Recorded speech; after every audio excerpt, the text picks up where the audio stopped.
여호와께서 모세와 아론에게 말씀하여 이르시되 나를 원망하는 이 악한 회중에게 내가 어느 때까지 참으랴. 이스라엘 자손이 나를 향하여 원망하는 바 그 원망하는 말을 내가 들었노라. 그들에게 이르기를 여호와의 말씀에 내 삶을 두고 맹세하노라. 너희 말이 내 귀에 들린 대로 내가 너희에게 행하리니 너희 시체가 이 광야에 엎드러질 것이라. 너희 중에서 20세 이상으로서 계수된 자 곧 나를 원망한 자 전부가 여분네 아들 갈렙과 눈의 아들 여호수아 외에는 내가 맹세하여 너희에게 살게 하리라 한 땅에 결탄코 들어가지 못하리라. 너희가 사로잡히겠다고 말하던 너희의 유아들은 내가 인도하여 드리리니 그들은 너희가 싫어하던 땅을 보려니와 너희의 시체는 이 광야에 엎드러질 것이요 너희의 자녀들은 너희 반역한 죄를 지고 너희의 시체가 광야에서 소멸되기까지 40년을 광야에서 방황하는 자가 되리라. 너희는 그 땅을 정탐한 날수인 40일의 하루를 1년으로 쳐서 그 40년간 너희의 죄악을 담당할지니 너희는 그제서야 내가 싫어하면 어떻게 되는지를 알리라 하셨다라. 나 여호와가 말하였거니와 모여 나를 거역하는 이 악한 온 회중에게 내가 반드시 이같이 행하리니 그들이 이 광야에서 소멸되어 거기서 죽으리라. 사랑하는 건축가족 여러분, 추석 아침입니다. 여러분은 지금 어디에 계신가요? 가족과 함께 또 부모님과 함께 즐거운 시간을 보내고 있습니까? 올해 추석에는 여러분의 개인적인 삶과 가정과 하는 모든 일에 풍성한 열매로 하나님께 감사하며 영광 돌리는 그런 일이 있기를 소원합니다. 자, 오늘도 하나님의 말씀을 통해서 우리를 향하신 하나님의 마음과 생각을 나누겠습니다. 함께 나눌 말씀은 민수기 14장 26절에서 35절의 말씀입니다. 축복의 땅 가나안을 앞두고 40일 동안의 정탐을 마치고 돌아온 12명의 정탐꾼들, 그 중에 10명의 부정적인 보고를 듣고 이스라엘 백성들은 분노하며 원망하고 있습니다. 이 일을 보고 들으셨던 하나님이 그 원망에 관해 심판하며 벌 주시기로 결정하시는 장면이 오늘 본문의 내용입니다. 26절에 보면 여호와께서 모세와 아론에게 직접 말씀하시면서 27절 내가 어느 때까지 참아야 하겠냐. 광야 가운데 수많은 원망들, 그럼에도 불구하고 하나님이 은혜와 자비로 그들을 이끄셨는데 이제는 언제까지 내가 참아야겠느냐. 나를 원망하는 그 원망을 내가 다 들었다고 하나님이 친히 말씀하십니다. 하나님께서는 우리의 모든 말을 듣고 계신다는 사실을 오늘 말씀이 우리에게 지적하고 있습니다. 우리가 서로를 위하여 축복하고 또 위로하고 격려하는 말도 하나님이 들으시고 원망하고 비난하고 질책하는 것 또한 하나님이 다 듣는다고 듣고 계신다는 사실을 우리가 기억해야 할 것입니다. 자, 듣고 끝나는 것이 아니라 오늘 28절에 보니까 너희 말이 내게 들린 대로 내가 너에게 행하겠다. 너희가 서로를 향한 축복의 말을 하느냐? 그럼 내가 축복할게. 서로 비난하고 깎아내리고 원망하고 책망하면 나도 그렇게 하겠다라고 하나님 말씀하고 계시는 거죠. 물론 어떤 상황이 되면 우리가 참지 못하여 내뱉는 말이 축복의 말보다는 비난의 말이 많죠. 그렇지만 하나님이 이 소리를 들으시고 이 말대로 하신다는 것을 우리가 기억한다면 우리의 입을, 우리의 말을 조심해야 될 줄로 압니다. 자, 그렇다면 이 백성들의 원망하는 말, 탄식과 분노와 감정을 섞어 하나님을 비난하기까지 하는 이 일에 대해 하나님 어떻게 벌 주시느냐 하면 28절 이후에 보면 크게 두 가지입니다. 첫 번째로는 갈렙과 여호수아를 제외하고 20세 이상의 이스라엘 백성들을 약속의 땅에 들어가지 못하게 할 것이라고 말씀하십니다. 그렇게 고생하여서 목숨을 걸고 이제 출애굽했는데 이제 더 이상 너희들은 그 땅에 들어갈 수 없다라고 말씀하시는 거죠. 두 번째로는 40일 정탐 기간 하루를 1년으로 계산해서 40년 동안 광야에서 살다가 죽게 될 것을 하나님이 선포하셨습니다. 하나님이 말씀하셨습니다. 하나님의 말씀과 선포는 그대로 이루어질 수밖에 없죠. 왜 하나님이 이런 끔찍한 벌을 내리신가요?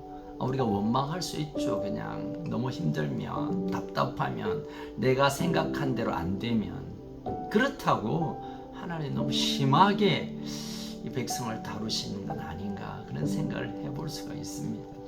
그런데 여러분, 이스라엘 백성은 그냥 봐줘서 안 되는, 이제 가나안에 들어가면 본격적인 어려움에 처하게 될 텐데 그때마다 원망하고 그때마다 후회하고 그때마다 지도자를 책망한다면 그들은 더 이상 견딜 수 없는, 함께 존재할 수 없는 민족이 되기에 이 광야에서 하나님이 마무리하시겠다라고 정하신 거죠. 사실 우리 14장이 시작되면서 14장 3절에 보니까 가나안 땅에 가면 우리가 죽을 거다, 사로잡힐 거다, 그렇게 불평을 합니다.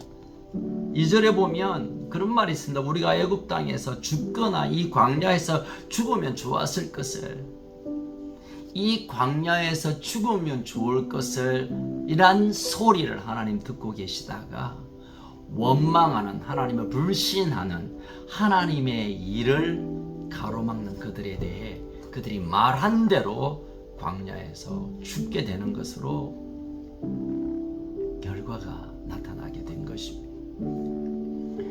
여러분 20절에 보면 광야길에서 그가 죽게 되었고, 그래서 하나님이 그냥 겁주려고 한 말이 아니라 그 말이 그대로 이루어지게 된 것을 성경은 증거하고 있습니다. 31절에 보면 하나님은 약속의 땅을 너희가 싫어하는 땅으로 보려니와, 그토록 원했던 적과 꾸려는 축복의 땅 가나안을 하나님을 신뢰하지 않고 하나님의 하신 일을 인정하지 않으니까 그 땅이 싫어하는 땅으로 보여졌다는 것입니다. 하나님께서 그들이 그토록 싫어하는 땅에 그들을 넣을 수가 없죠. 여러분, 불신의 사람들에게는 하나님이 주시는 은혜와 복 또한, 하나님의 위대한 계획 또한 싫어하는 것이 될 수 있다는 것을 오늘 하나님이 말씀하고 있습니다. 같은 비전을 보고 같은 꿈을 가지고 같은 소망으로 출애굽 출발했던 그들이 하나님에 대한 신뢰가 아니라 그들의 눈으로 보는 것의 판단이 더 귀하게 여겨지자 하나님과 함께 같은 눈으로 보았던 그 아름다운 땅이 싫어하는 것이 되고, 하나님께서 이끄시는 그 길에 대해 인정하지 않자 그들은 원망이 터져 나왔고, 그 원망대로 그들은 그 인생이 끝나게 됐다는 것입니다. 여러분, 우리가 꼭 기억해야 할, 이 사건을 통하여 꼭 기억해야 될 한 가지 사실이 있습니다. 여러분, 우리가 하나님을 향한 신뢰, 하나님 내 인생을 통하여 약속하셨던 것을 여러분 놓치지 않기를 축복합니다. 하나님의 약속보다 내 생각과 또는 내 생각이 펼쳐지는 환경을 보며 원망하기 시작하면 그것은 하나님의 은혜로부터 내가 스스로 그것을 끊어내는 일이고, 그것은 광야에서 고생 바가지를 하다가 죽게 되는 것으로 결과가 맺어진다는 것을 꼭 기억해야 할 것입니다. 아무리 어려워도 아무리 이해되지 않는 상황이 찾아와도 하나님은 결코 우리를 버리지 아니하시고 인도하실 것이고 우리를 끝까지 책임질 것에 대한 신뢰를 놓치지 않기를 소원합니다. 불평할 수 있고 불만이 생기고 답답함이 있더라도 그 마음을 하나님의 신뢰로 바꾸시길 바랍니다. 그걸 바꾸지 않으면 언젠간 우리의 입에서 원망의 소리가 나오게 되고 불평의 소리가 나오게 되고 그러면 그대로 우리 인생이 끝나게 될 것입니다. 사랑하는 큰숙가족 여러분, 이 아름답고 복된 명절 연휴기간 동안에 우리가 가족을 만나게 되고 또는 우리가 어르신들을 뵙게 되고 또 아래 사람들을 우리가 만나게 될 텐데 우리 입에서 축복의 말이 하나님의 은혜와 사랑의 그 말들이 흘러가기를 소원합니다. 내 마음에 들지 않아도 내가 생각하는 대로 가지 않아도 결코 우리가 그것을 책망하고 원망하고 우리가 그것을 불신으로 내뱉기 시작하면 오늘 본문에 있는 대로 내 귀에 들린 대로 28절에 보니까 내 귀에 들린 대로 내가 하겠다. 여러분 이 복된 명절이 축복이 넘치고 사랑이 넘치고 기쁨이 넘치고 하나님께 대한 감사가 흘러 넘쳐서 그 고백이 그대로 열매 맺는 아름다운 명절 기간 되기를 주의 이름으로 축복합니다. 기도할까요? 살아계신 하나님 아버지, 이스라엘 백성들이 들었던 나쁜 뉴스, 사실은 가짜 뉴스에 그들이 분노하여 하나님을 원망하며 하나님의 사람들을 질타했던 이 소리를 하나님이 들으셨고 하나님 귀에 들린 대로 그들이 탄식하고 원망하고 스스로 비난하고 부정적으로 내뱉은 말 그대로 그들은 광야에서 40년을 고생을 해야 했고 그리고 그들은 광야에서 죽어야만 했습니다. 하나님, 우리의 인생 여정 가운데 늘 우리가 기대하는 대로 일들이 펼쳐지지 않는다 하더라도 하나님 나를 사랑하시고 우리 가정을 붙들고 계시고 여전히 하나님이 우리 인생 한 걸음 한 걸음을 이끄신다는 사실을 믿음으로 신뢰함으로 결코 부정적인 원망과 비난을 끊어내고 감사와 기쁨과 영광을 올려드리는 그런 삶을 살게 하여 주옵소서. 이 명절의 한가운데 우리 가족들이 함께 모일 때 서로 사랑의 말, 위로의 말, 축복의 말로 통하여 하나님이 친히 그 열매를 맺게 하는 놀라운 축복의 시간들이 되게 하여 주옵소서. 멀리 간 우리 가족들 무사히 잘 돌아오게 하시고 어떤 일을 당해도 하나님의 보호하시는 은총이 충만하게 덮여지게 하여 주옵소서. 우리를 사랑하시고 우리를 결국 가나안으로 이끄실 우리의 소망 되신 예수님 이름으로 기도합니다.